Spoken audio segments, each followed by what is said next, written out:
Picture this. You lean over the bathroom sink, rubbing the sleep from your eyes, and for a split second everything seems normal. Until it isn't. Your reflection blinks a moment too late. Its smile lags behind yours, curling slowly, as if it needed time to decide whether it even wanted to mimic you.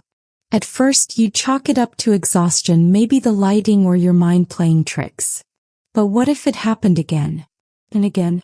What if every time you looked into a mirror, your reflection moved just a fraction behind you, like an actor improvising the role of you instead of obeying the laws of physics? That tiny delay, barely a second, would unravel the very trust you've had since childhood, that a reflection is nothing more than light bouncing back. Suddenly, the world of polished glass and smooth surfaces becomes a stage for something else, something that might be thinking behind the glass. Imagine the chaos in science labs as physicists scramble to explain the impossible. They talk about light refraction, time dilation, glitches in the fabric of reality, but deep down, everyone would feel the same unsettling truth, that the mirrors are alive in some way and they're learning. People would start to notice little changes. The reflection's smile holding too long, its eyes wandering slightly off from yours, its movements not quite in sync. Fear would spread fast. Could your reflection betray you? Could it start doing things you didn't choose? At first, this might just be a creepy phenomenon whispered about online, with shaky phone videos showing reflections smirking a heartbeat late. But soon, entire cities would be draped in cloth, mirrors covered in desperation, storefronts smashed, makeup counters abandoned. Imagine walking down the street at night and catching a glimpse in a darkened window, only to see yourself still standing there after you've already moved on. Governments would step in, debating whether mirrors should be banned or studied.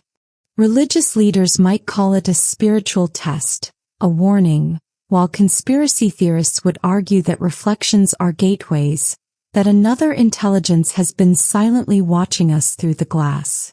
Scientists, meanwhile, might wonder, what if reflections are fragments of alternate timelines, parallel selves slightly out of phase, bleeding into our world?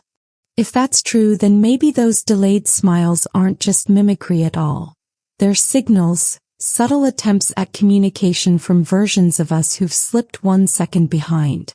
The emotional toll would be devastating. People would grow afraid of their own bathrooms, children would refuse to brush their teeth alone, couples would argue over whether the reflection was theirs or something else entirely.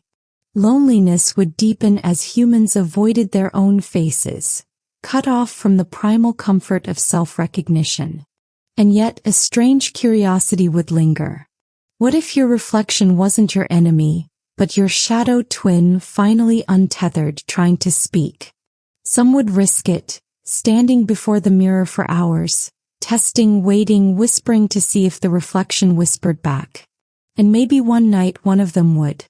The reflection's lips moving not after yours, but before, shaping a word you hadn't yet thought to say. Suddenly, the late smile would no longer be the most terrifying part. The true horror would be realizing your reflection has stopped following you entirely, and for the first time in history, it's leading.